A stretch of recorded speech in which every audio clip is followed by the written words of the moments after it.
Hey, good evening, everyone. It is now 7 o'clock, and we're going to go ahead and get started for tonight's lesson. And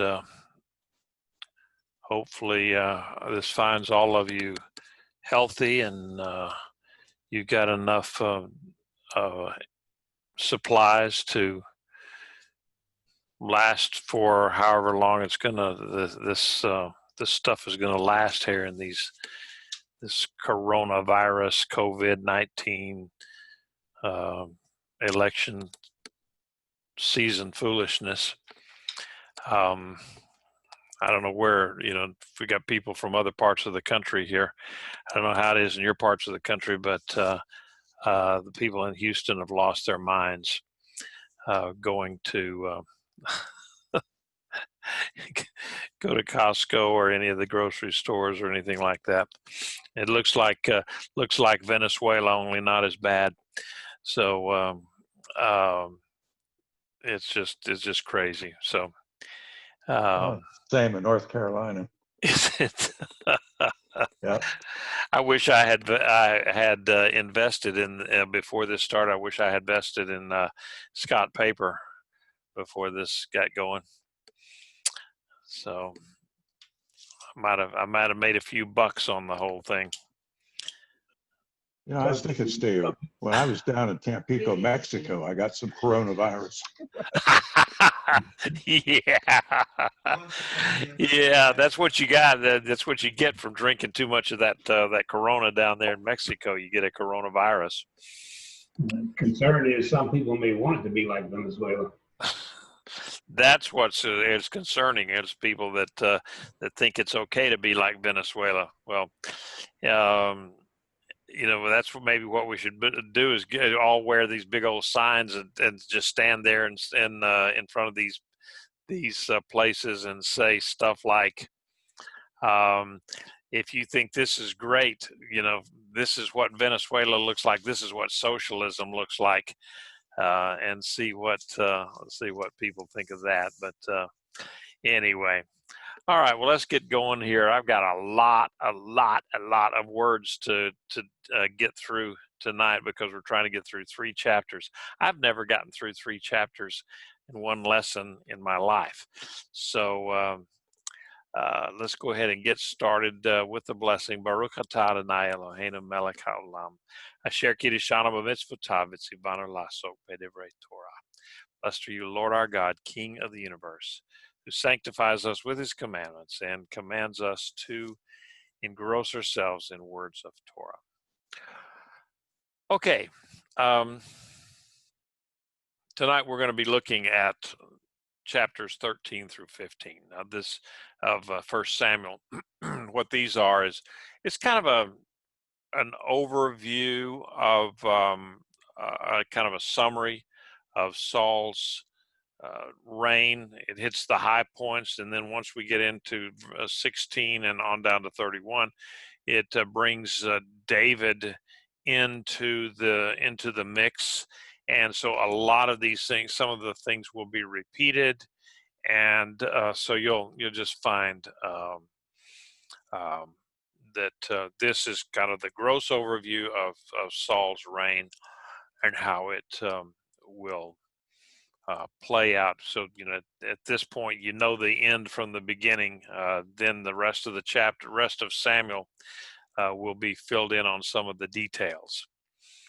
All right, so here's our little timeline so that you know kind of where we are in this, and we're going to be right here in actually running up to the end of King Saul's reign in many ways, but it's not as clear as that. So it's not as easy to assign times to these.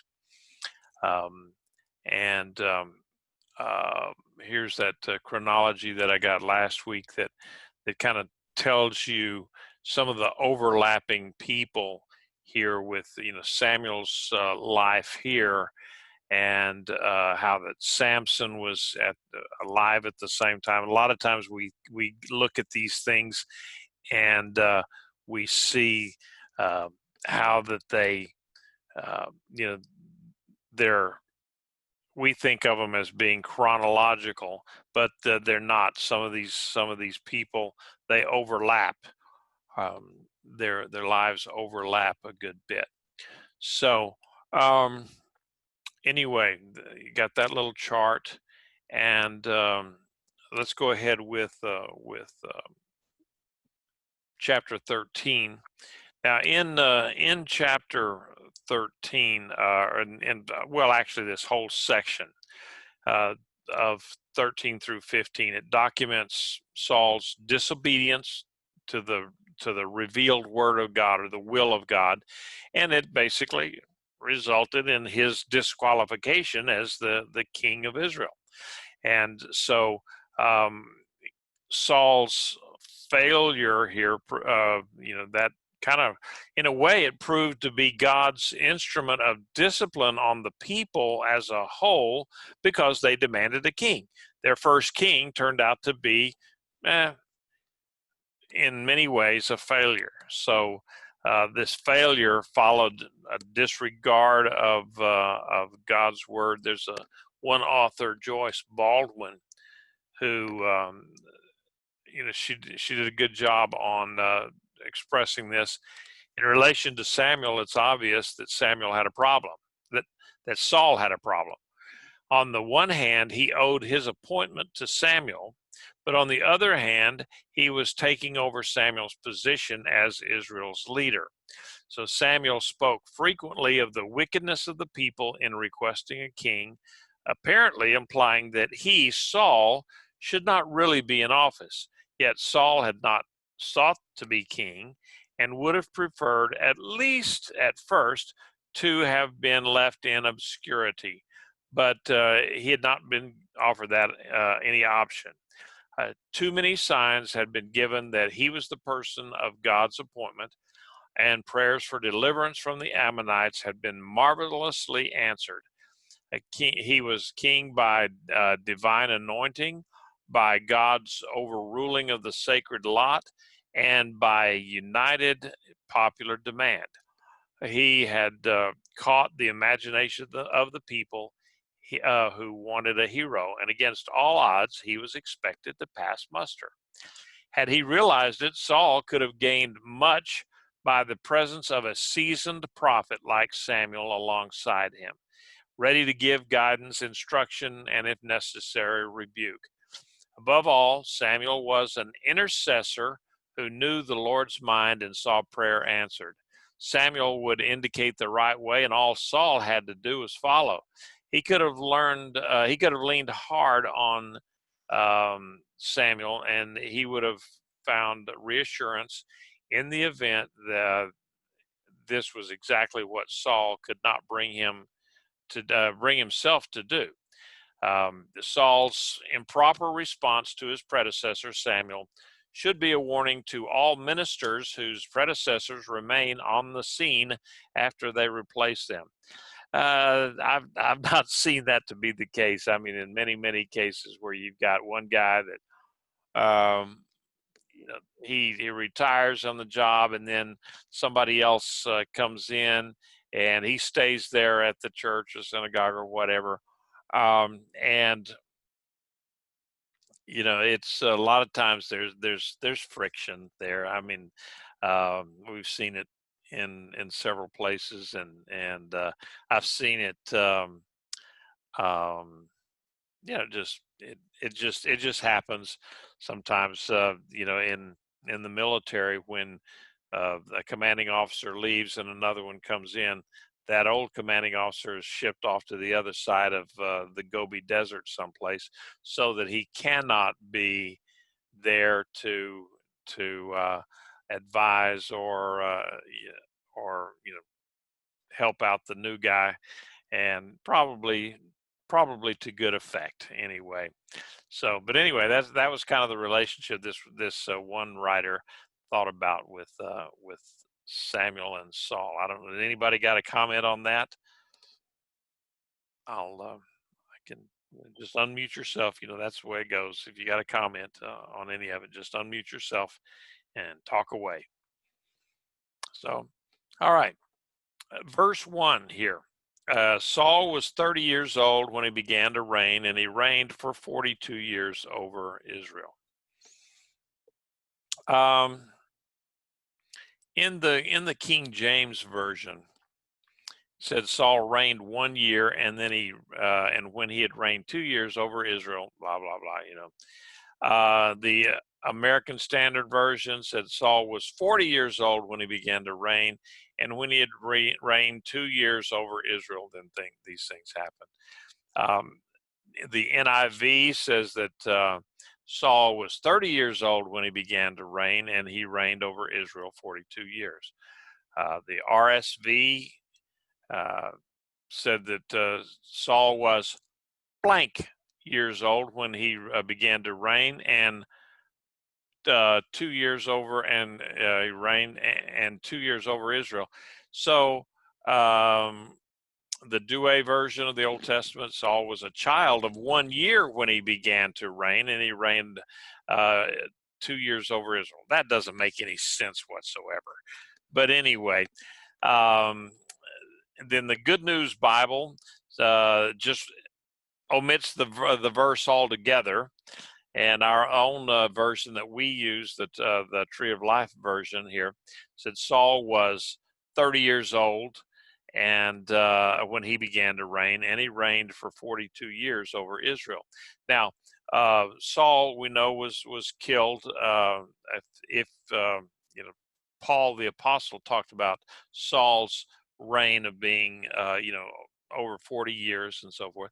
So if Saul was 30 years old when he began to reign, and he reigned for 42 years, that would make him 72 years old. Now, one of the commentators that didn't know anything about what they were talking about whatsoever said that, well, Saul was killed in battle when he was 72 years old.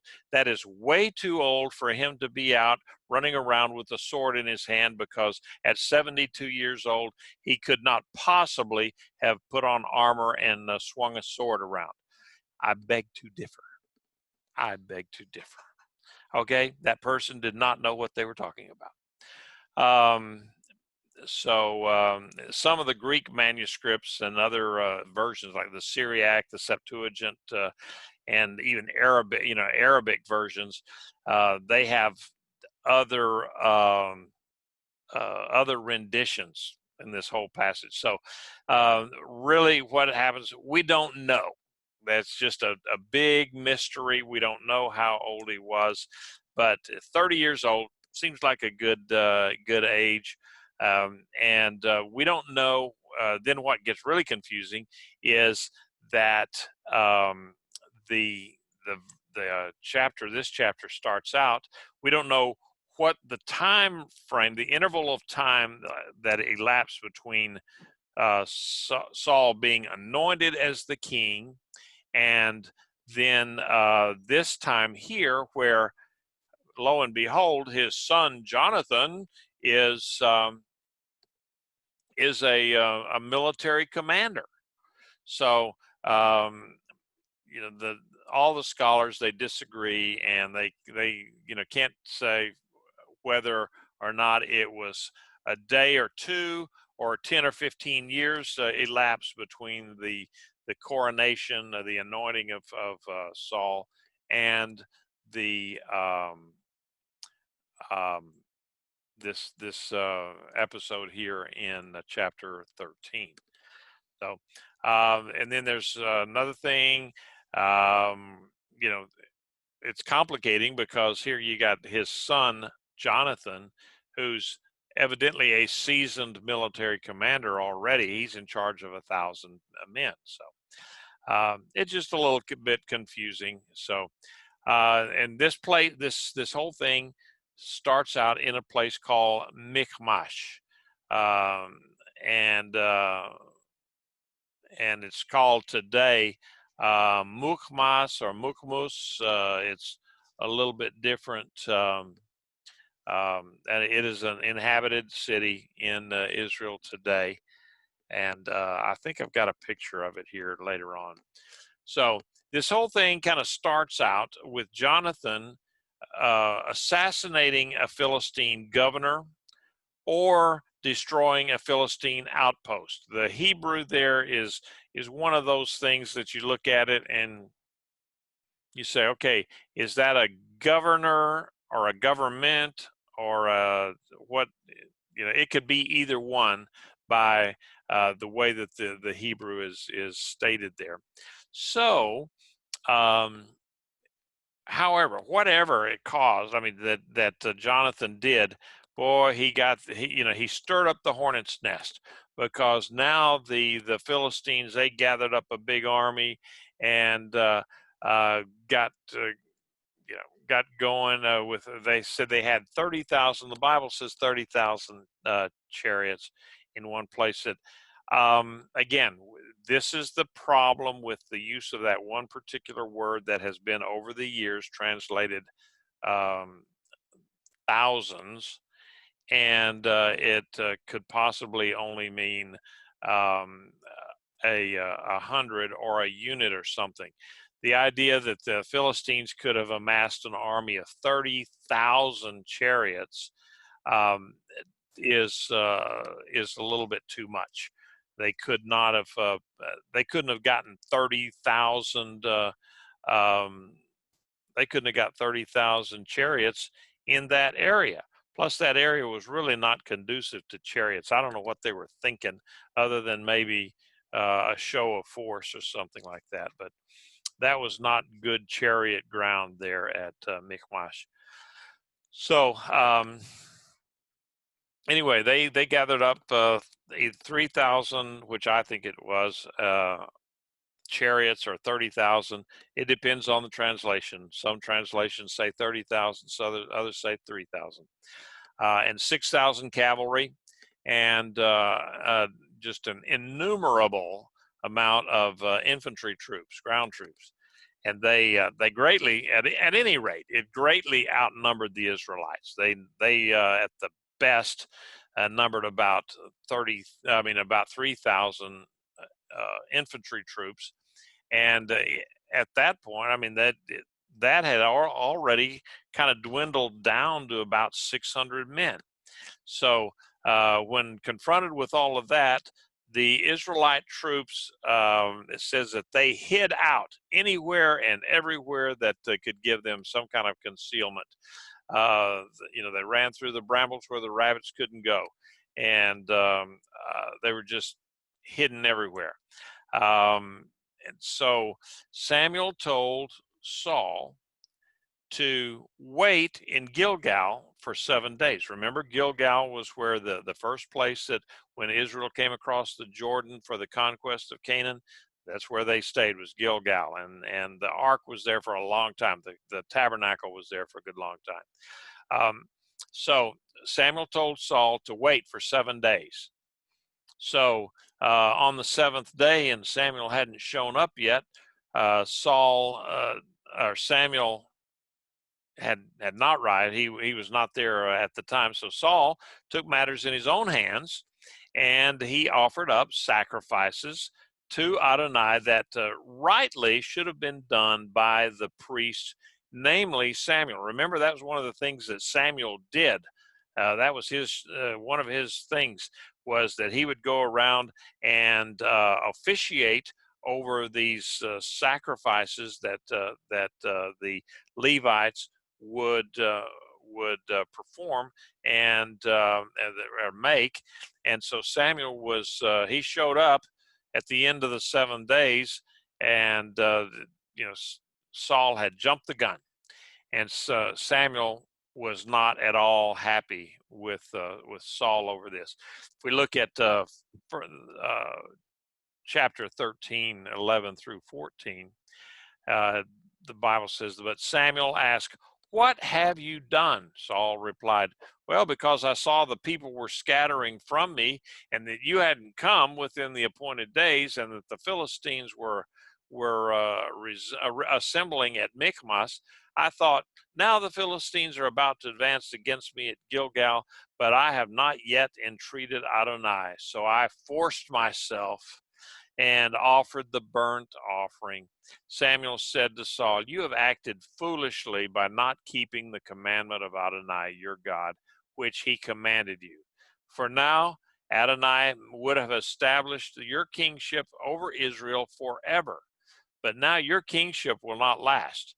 Adonai has sought for himself a man after his own heart." Does that sound familiar? A man after his own heart? Yeah, we'll see that later. "So Adonai will appoint him as ruler over his people, because you have not guarded what Adonai commanded you."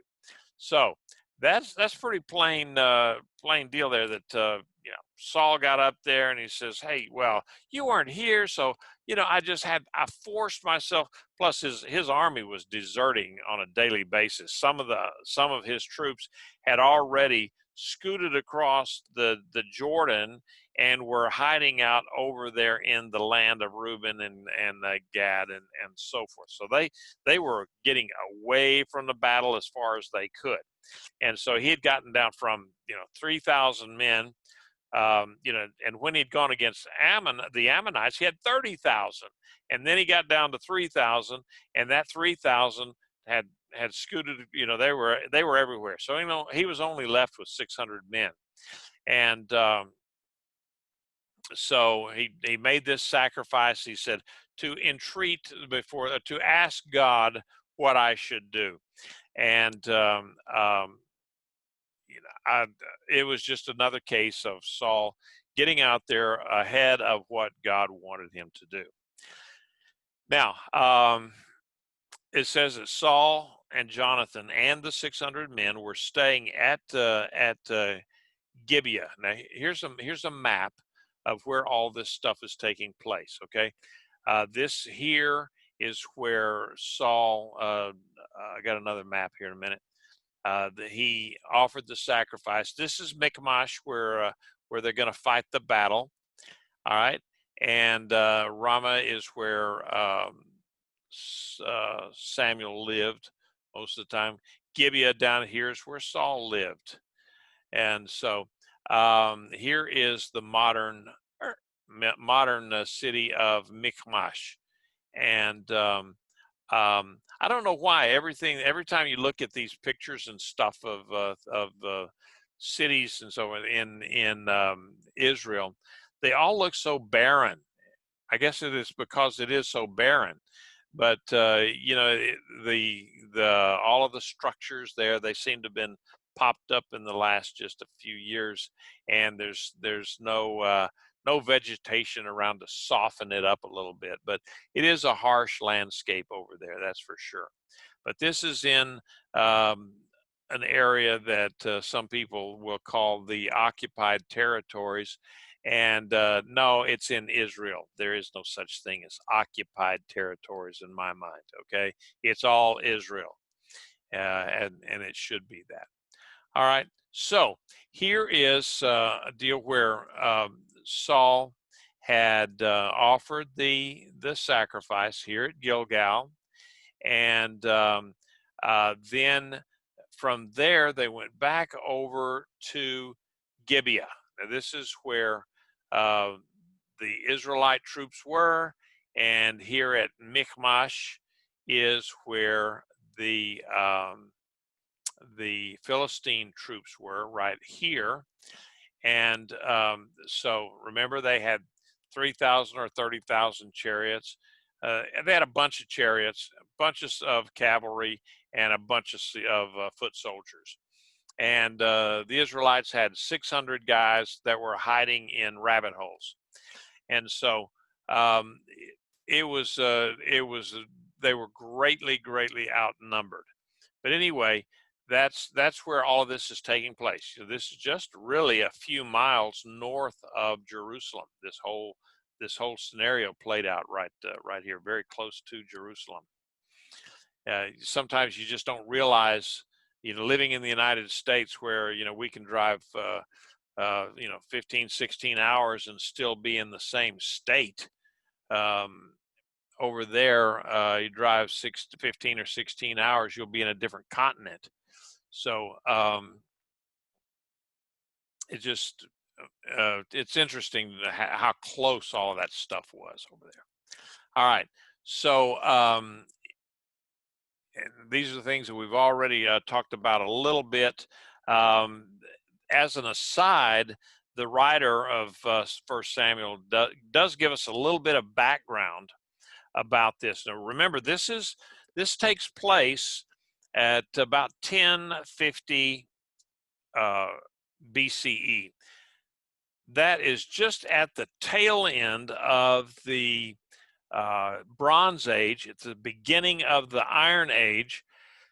The Israelites were still in the Bronze Age. Okay, let's look at first at Samuel 13:19 through 22. Now, no blacksmith could be found throughout all of the land of Israel, for the Philistines said, otherwise the Hebrews will make swords and spears. So all the Israelites had to go down to the Philistines, each to sharpen his plowshare, his sickle, his axe, or his hoe.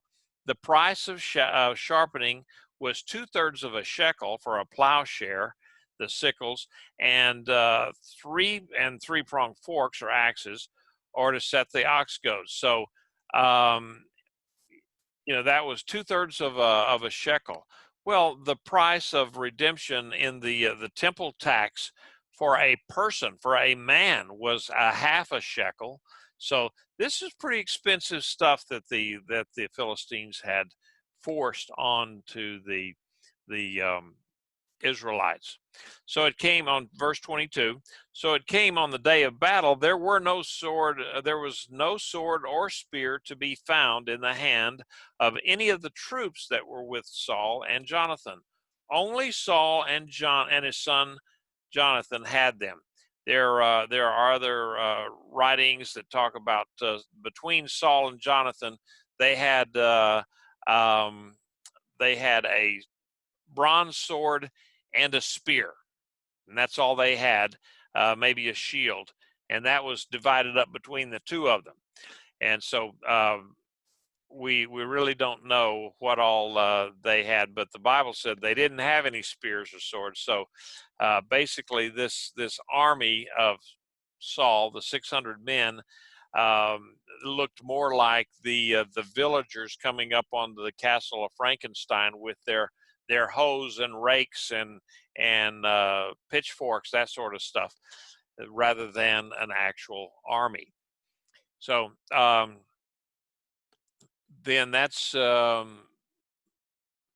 think we get into chapter 14 at this point then. And Jonathan, without Saul's knowledge, climbed up a cliff with his armor bearer. Now, would have been a real easy job for the armor bearer because they didn't really have any armor. But anyway, they climbed up this cliff, and it's kind of funny because they allowed the Philistines to see them down there in this valley or across this gorge. And the Philistines just laughed at them and says, "Hey, what are you doing? You crawling out of your hole? Come on up and we'll take care of you." And so that was what Jonathan had said. Look, to his armor bearer, said, "Look, if they tell us that come on up here and confront us, then that means that God has handed them over to us. Now, if they say, you wait right there and we're going to come down to you, then run, because we're not supposed to take them." But so anyway, they climbed up this cliff, and in fact, here's where it was. Okay, this area right in here was where the Philistines were over here on the right hand side, someplace along these cliffs here. This outpost was. We don't know exactly where it was. And Jonathan and his armor bearer were over here on this side, and so they climbed down here, crawled down here, and it said that when they went up there, and they did it they just went on their hands and knees and crawled up someplace. So they would have had to have been someplace, maybe over in here or something. They certainly couldn't have climbed up that, but they could have climbed up somehow. And that's what they said they did. And so they surprised the little garrison that was there. There were 20 men there. And all this was is Jonathan and his armor bearer. Jonathan maybe had a sword, maybe had a spear, and his armor bearer maybe had a shield. Who knows what they had? It wasn't much. And so they fell on these guys, and they miraculously killed 20 men. And so, in my mind's eye, it was like they find one guy, he's kind of sleeping at his post. They go over there, knock him out, and take his sword, and then go to the next guy, knock him out, take his sword. So now both of them had swords, and it said that Jonathan went and he slew them, and his armor bearer finished them off. And so it was just a miraculous thing that these two guys could come in there outnumbered 10-1, and they beat them. They beat the Philistines. So, this is a good saying in here in chapter 14, verse 6, where it says, "Perhaps Adonai will work for us, for nothing restrains Adonai from delivering, whether by many or by few." He showed a great deal of faith. This Jonathan was no slouch. He was a valiant man of war, and he had a lot of faith and a lot of courage. That he was one brave rascal. So then somehow the other Philistine soldiers found that they saw this, their outpost being overrun. They thought, oh well, there's a lot of Israelis coming against us, and that kind of threw them in a panic somehow. And I think God had a little bit to do with that, and kind of addled their brains a little bit. And so panic ensued within the Philistine army, and they started to scatter. All of those thousands of chariots and horses running around willy-nilly, and the troops were all they were all confused. And conveniently, God supplied an earthquake there to further exacerbate the Philistine fear and confusion. I like it when God does that. Just throws in a little earthquake right there, right at the right time. And so in the verse 18 through and 19, then it says, "Then Saul said to Ahiah, because there's no J sound, Ahiah, bring the ark of God here, for the ark of God at that time was with Bnei Israel," and it had been for about 50 years. You remember after the Philistines had stolen it, and then quickly gave it back because they didn't like having the plague. But while Saul was talking to the Kohen, the commotion in the Philistine camp kept increasing. So Saul said to the Kohen, "Withdraw your hand." Now, what does that mean? Saul had, we'll look at that map in a second. Saul had summoned the high priest and the ark. Okay, bringing the ark up was not an unknown thing. Remember that Joshua brought the ark into battle with him, and it had been done. Israel had done it before. That's when the ark was captured at Ebenezer, and so it had been done before. David did it later. He would carry the ark in with him, but he had the high priest there. Remember that they gave the genealogy of the guys that descended from Eli, if you're in Texas. And it says, and he had his ephod, meaning he was the high priest. And so the Bible talks here about that Samuel saying, well, I wonder what, or Saul was saying, I wonder what we should do. And somebody says, hey, the high priest is here. Why don't you just ask him to ask God. And so um, we don't know, whether Saul would have even asked God or if he was just going to do it on his own. But he says, okay, well, let's go ahead and ask God what we should do now with all of this. And this is right before the Philistine troops started panicking and running all over willy-nilly.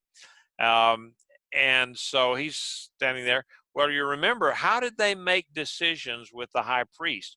They had the Urim and Thummim, and the two stones that were exactly the same feel and everything, except that one was white, one was black, but it was kind of like having a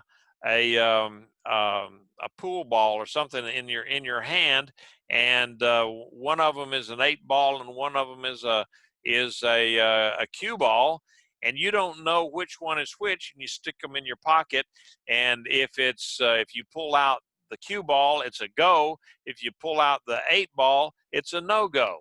And that's how they made decisions. That's the way God had set it up for them to do. And so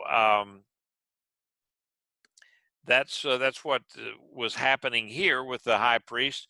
And I'm sure there's probably some ceremony and some eulogy that goes along with doing all of that.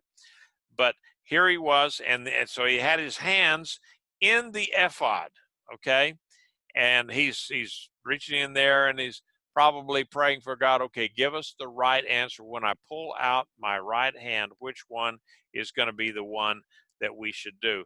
And so Saul looks over there, and he sees all the confusion and everything, and he says, never mind, withdraw your hand, forget it. We're just going to go. And so he took off, and basically he didn't wait around for God to tell him what he should do. So he went ahead and he attacked, and there had been several thousand actually Israelites who had deserted to the Philistines when they thought that the Philistines were going to just wipe out Israel. And so they wanted to be on the winning side. And they were also kind of mercenaries that they would fight for the Philistines for money. It beat being killed. And so there were several thousand of these that when they looked at it and saw that, this earthquake just didn't happen, and all of this panicking around here, these Philistines, God is confusing them. And so they re-deserted and went back over to the Israeli side and joined with Israel against the Philistines. And so the bottom line is the Philistines were routed. Here's the picture of it. If we were to look at this, it started out here in Gibeah, and Saul's army had come up here and around, following the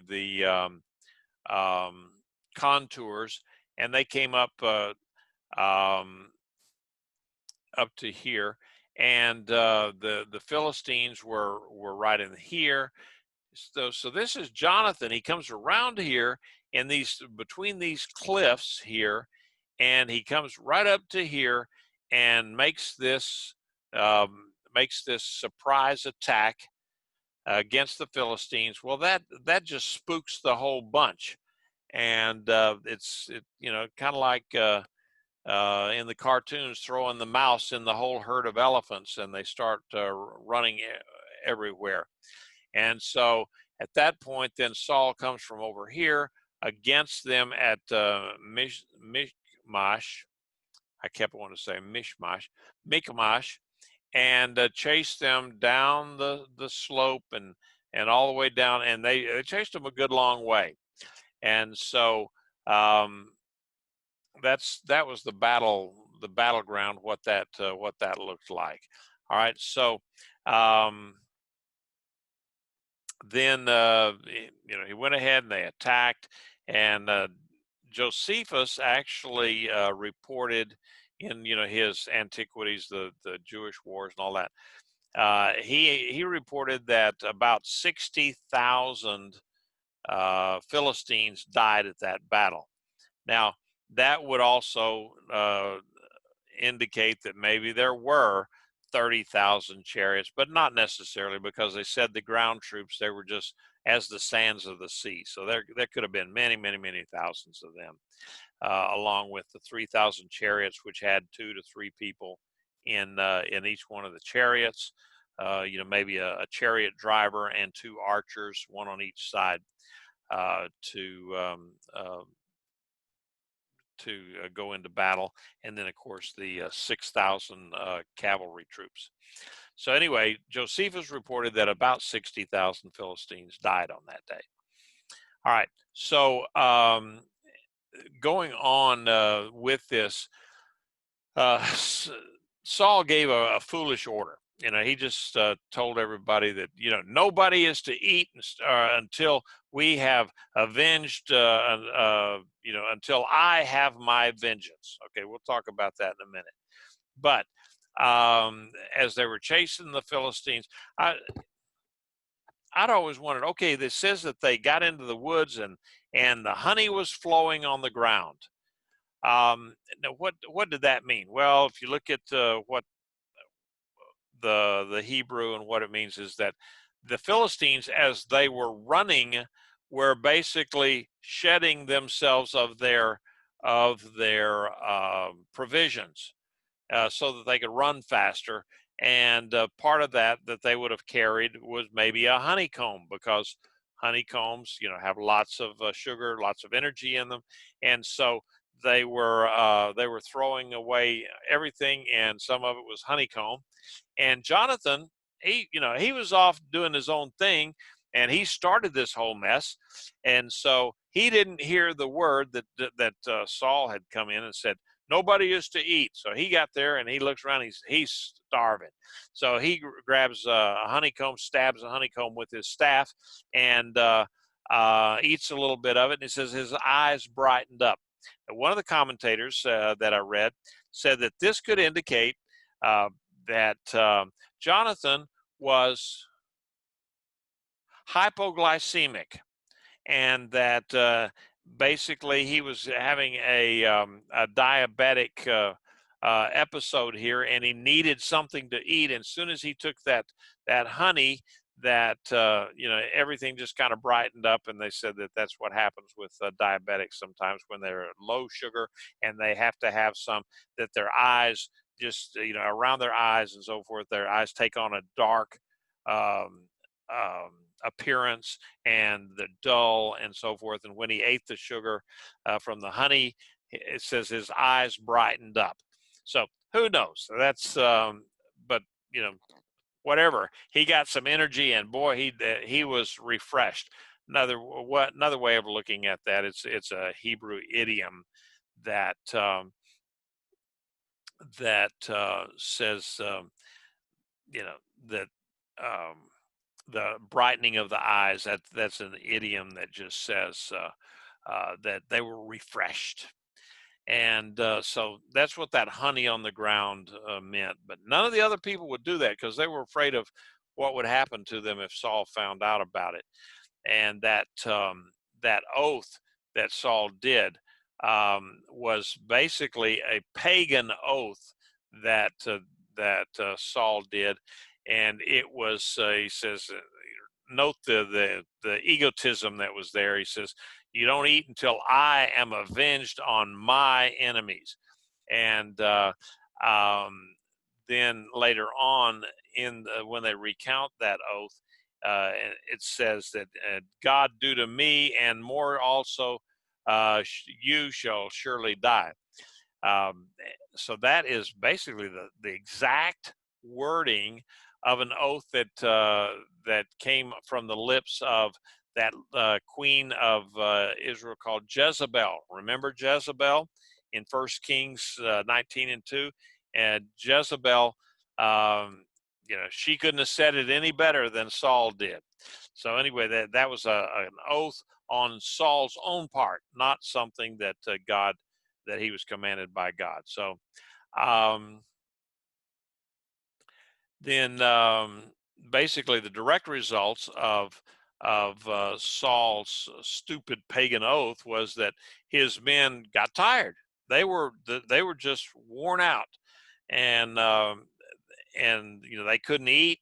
They were hungry, and so they were not able then to effectively exploit the opportunity to absolutely destroy the Philistines. So many of them, the great majority of them, actually escaped.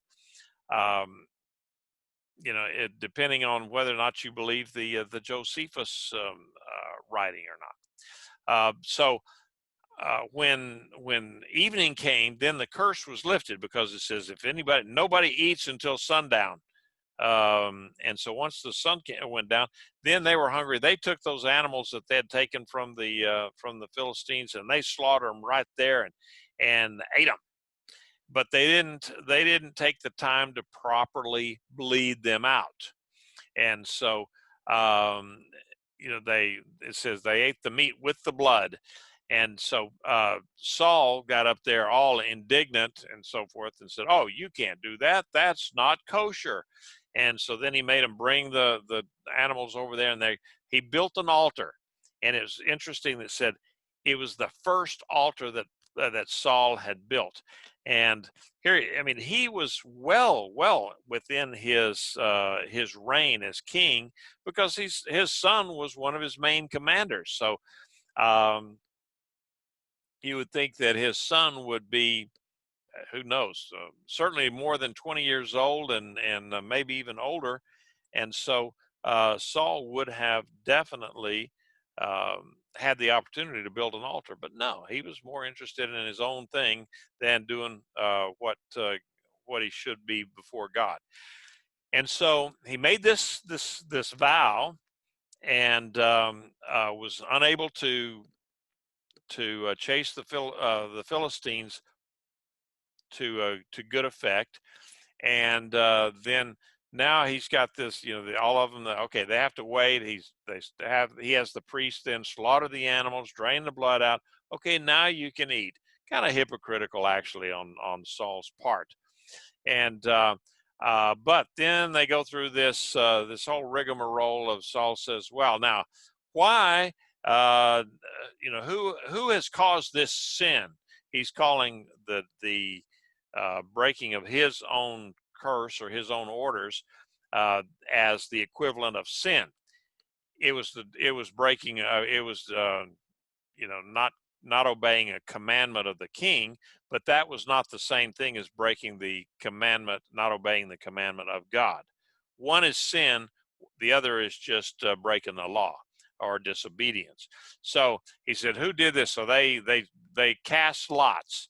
And as it turned out, they did it pretty quickly, because they said they did it with Saul and Jonathan on one side and the people on the other side. They cast the lots, and the people were free. The people were blameless.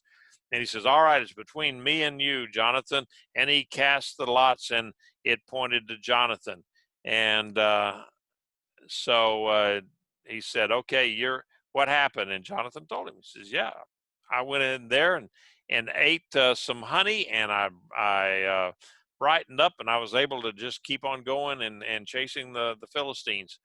And so here's Saul, and he's got his image to uphold, and he said, "Even if it was my son that did this, he would die." And so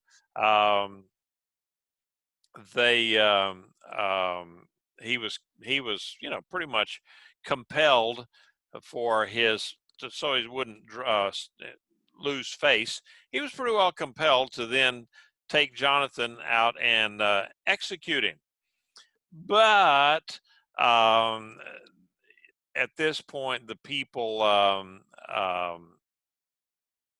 they said, no, this is not any good. They realized that this was something that Saul did, out of foolishness, and plus it was Jonathan that had won the day. Really, he's the one that started this thing and got it going, and Jonathan was the one that was really showing the leadership qualities. And so the people then came up against Saul and said, "No, we're not going to do this. This is going to be Jonathan is not going to be um, Jonathan is not going to be executed here. So Saul relented, and then we avoid a disaster here. In first Samuel, let's see, 14. I got to hurry. 36 through 46. Then Saul said, "Let's go down to the Philistines by night, plunder them until morning light. We won't leave any survivors among them. Do whatever seems good in your eyes," they replied. And then the Kohen said, "Let's draw near to God here. Let's ask what the Lord is saying." So Saul inquired of God, "Should we go down after the Philistines? Will you deliver them into the hand of Israel?" But he did not get an answer that day. Now, how they picked, I don't know. We just know that God did not give him an answer. And so Saul, in his impetuous impatience, said, "Okay, draw near here, all you chiefs of the people." And so that's when they decided that, okay, why is not God not talking to us? And that's when they discovered, okay, Jonathan had done all of this stuff and had eaten the stuff, the honey, and so then that's when they went through all that elaborate thing of the lots and so forth. And so basically what Saul did was, at that point, he just broke off the pursuit of the Philistines after he figured out that, this was Jonathan that did this, and the Philistines are already now, going further back home. They're going back home, and they are getting further and further away all the time. So, evidently Saul would not have even inquired of God if the high priest had not suggested he do so. And so it was just a deal of God not basically not putting his stamp of approval on Saul. He did not right away answer him, and so at that point, then it was pretty much evident that things are just not going well for Saul. So. And it would have been different had the command come from God that Jonathan broke. Then yes, he would have been executed, like Achan at the Battle of Ai, under the orders of Joshua. So anyway, they the ultimate failure of Samuel as Israel's king, and the reason of his own personal destruction, it's all in this part here. Is that Saul, he was more, he put his own will up above what God's will was. He was maybe careful to do the religious thing, and be more of a person who would follow the outward appearances of religion, but not the spirit or the actual following of what God really wanted him to do. And his pride led him to make foolish decisions that limited his effectiveness. And so,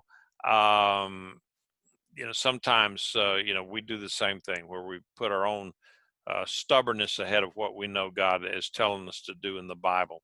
So the last few verses of chapter 14 then talk about Saul, and it said, after he had secured his kingship over Israel, he waged war against all his enemies on every side, against Moab, the Ammonites, Edom, and the kings of Zobah and the Philistines.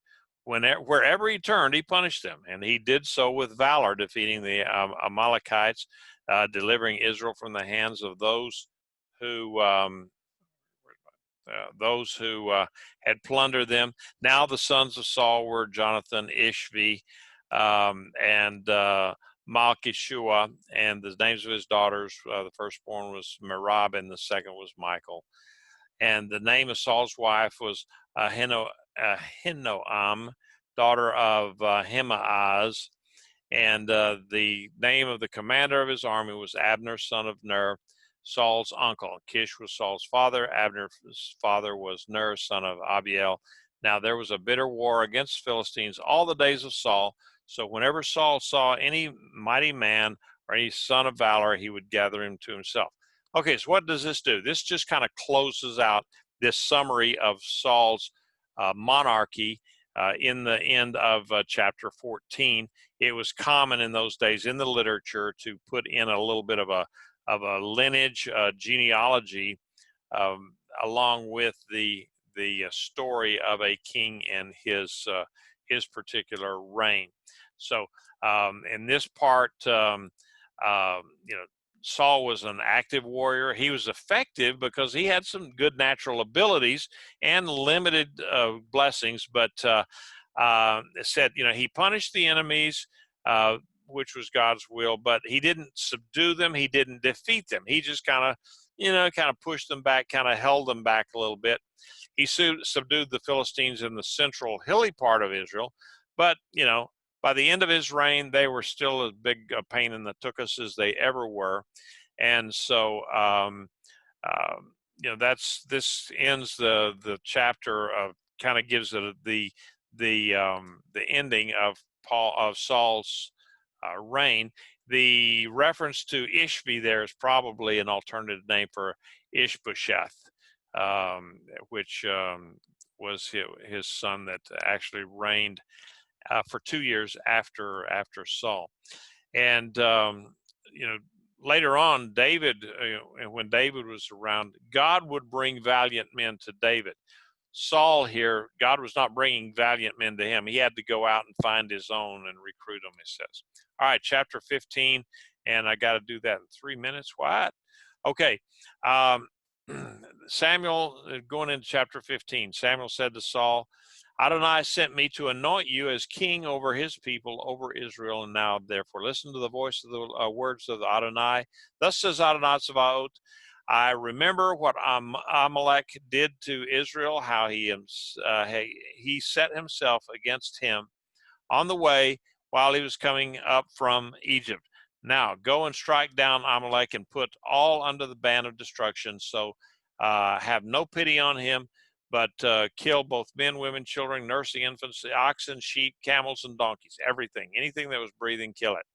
So the Amalekites were the first pagan nation to attack the Israelites when they were coming out of Egypt. And at that time, God had threatened them with extermination as a consequence of that. But centuries had elapsed since then. God often, he waits a long time. He's long-suffering, waits a long time to execute judgment, but he doesn't wait forever, and he never forgets. So that's what happened here with the Amalekites.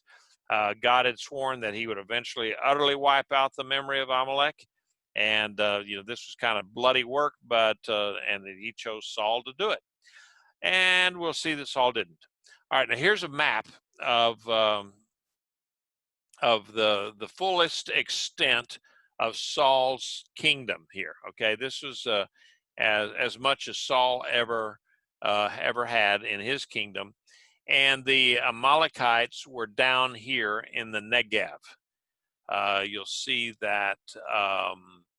See if I can find Beersheba here someplace. Yeah, right here is Beersheba, and that was pretty much the southern extent of any Israelite kingdom.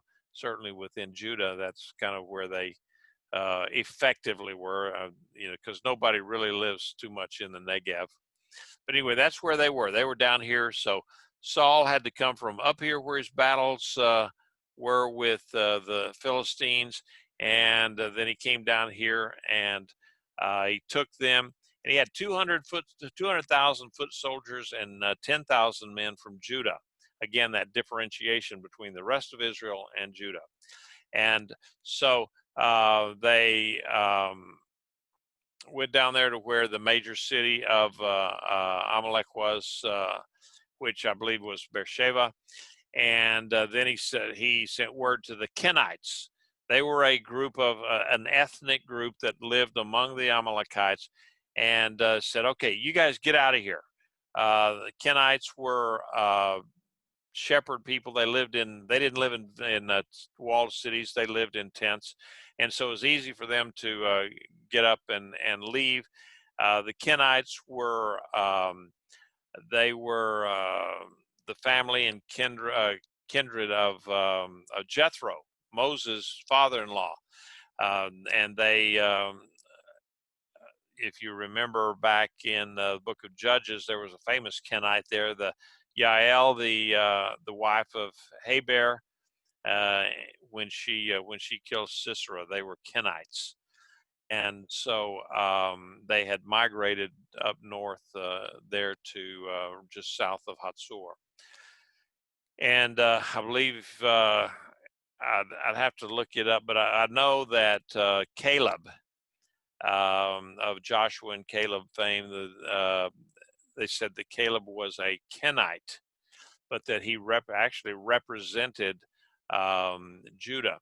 So I've heard it argued both ways that no, he was a Kenite, meaning that somebody in his family was named Ken, and that therefore made him a Kenite. And then others said no, he was actually from this tribe, and they had attached themselves to the tribe of Judah. And at any rate, Caleb ended up being the head of the tribe of Judah for a time. And so Saul did not kill the Amalekites, and we know that for sure because later on in the reign of King Hezekiah, a couple hundred years later, the Amalekites then again attacked Israel. And then we find in the story of Esther, there was a guy who was called an Agagite, meaning that he was a descendant of King Agag. So we know that Saul did not carry out what he should have. He'd gone back to Gilgal. He was offering sacrifices, and Samuel got there, and Saul says, "Okay, look, I did everything that God told me." And Samuel says, "Oh yeah, well, how come? What's that bleating of sheep and the lowing of oxen that I hear?" And Saul says, "Well, the people, they kept all of the really, really good stuff for the Lord to make sacrifices to your God, to Adonai, your God," is the way he said it. And the rest, now we utterly destroyed all the rest, which they really didn't do. And he's going on there, and finally Samuel just says, "Stop, just stop, shut it off." He said, "Let me tell you what Adonai said to me last night." And he said, "Say on." And well, then here's Saul. He's not taking any of the blame. He says, "No, the people did that. They were, and they're going to give all this good stuff, all of the great things, the animals and all that. They're going to sacrifice those to the Lord." The problem with that is when God said he was going to do something under a ban of destruction, then all that stuff had to be killed right then. It could no longer be used as a sacrifice because it was already under ban of destruction. And so for them then to take those animals and say, "Okay, we're going to use these as a sacrifice," that would be almost like going and stealing your neighbor's sheep and using that for your sacrifice. Okay, doesn't work that way. So probably one of the best lines in all of this that we've studied so far. Samuel in verse 22 says, "Does Adonai delight in burnt offerings and sacrifices, as in obeying the voice of Adonai? Behold, to obey is better than sacrifice, to pay heed than the fat of rams." So he's telling him, look, it would have just been better had you obeyed. We don't need all these sacrifices and all this repentance and all that. it's best to obey and do what you're supposed to do at the very beginning. It's not okay to try to mitigate any sinful actions by, expressing sorrow and regret. And it's kind of like, that, well, I'll do what I want to tonight because I can go to confession tomorrow. Doesn't work that way. And Samuel, they said, well, bring King Agag up here. And so it said, Agag thought, okay, I'm gonna escape something here. I'm not gonna be executed. Samuel pulled out a sword, and it says that he cut him into pieces. So Samuel, the prophet, the priest, who's not supposed to be shedding human blood, executed King Agag in place of Saul, because Saul had basically abrogated his authorities, and by doing this, he could never then go back and kill Agag again and say, well, look, I did eventually killed him. No, Samuel did it. And so at that point, then the breach between Saul and Samuel was so great that Samuel and Saul each went back to their respective homes, and they never saw each other again in this life. And so that pretty much ended the